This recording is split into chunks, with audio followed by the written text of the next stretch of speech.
we are working on the upper body, and up till now we were just looking at how to relax certain hyperactive muscles, certain muscles that have a tendency to be hyperactive. We were looking at the development of the upper body, and we are finally starting with strengthening of the upper body, the right method of strengthening the upper body. Now, normally when people try to strengthen their upper body, they try to hit sun salutations or Surya Namaskars or Hindu push-ups, multiple Hindu push-ups or multiple push-ups. Uh, Now these are good upper body workouts, but you should not straight away go to these workouts because they have a tendency to make the chest muscles even more hyperactive. The right method of developing your upper body or strengthening your upper body is to target the muscles that have a tendency to be weak.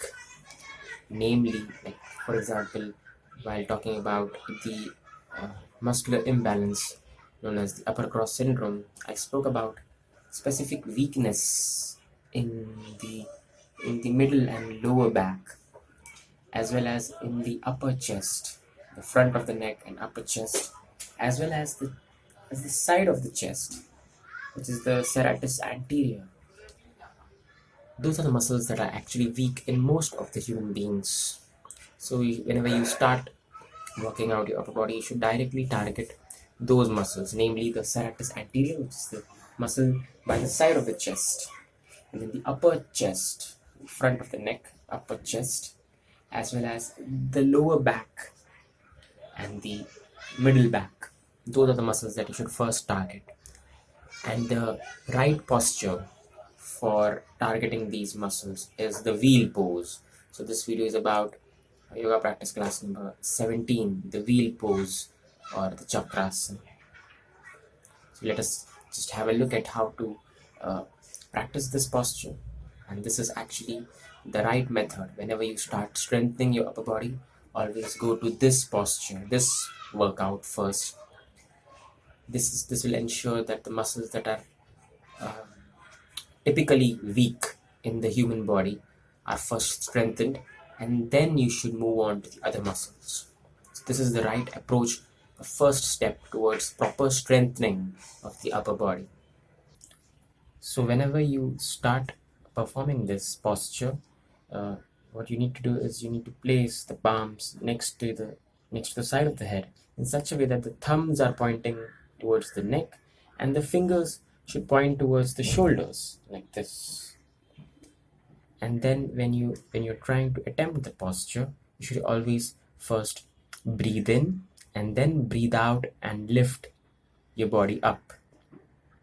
And the way you're going to lift the body up is by first lifting the torso region up like this.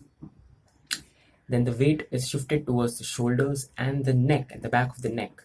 Always perform the Khechari mudra, which is the tongue lock, and also the partial chin lock, so that the neck muscles are a little bit firm and strong when you shift the weight towards the shoulders and the neck.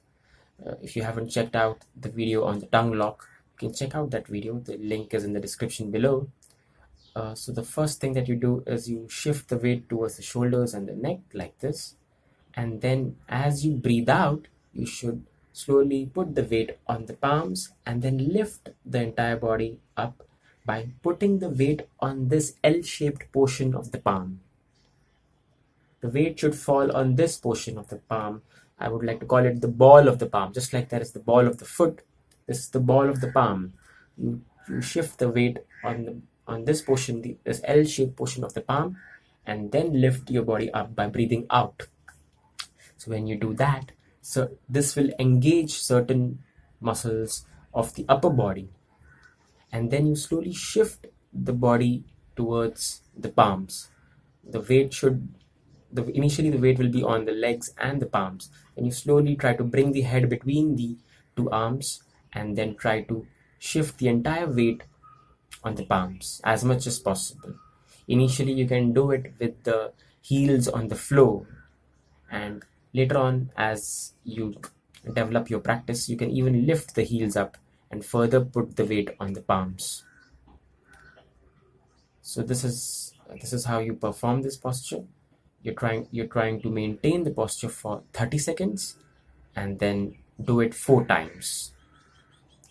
The other thing is, this doing this posture in this way will ensure that all the muscles that are weak, typically weak in the upper body, like I said, the side of the chest muscles, the upper chest muscles, the lower back and the middle back muscles, all those muscles will be strengthened by doing this.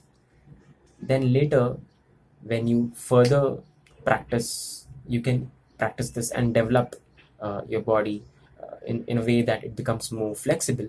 Then you can slowly even shift the toes closer and closer to the fingers of the palms, like this.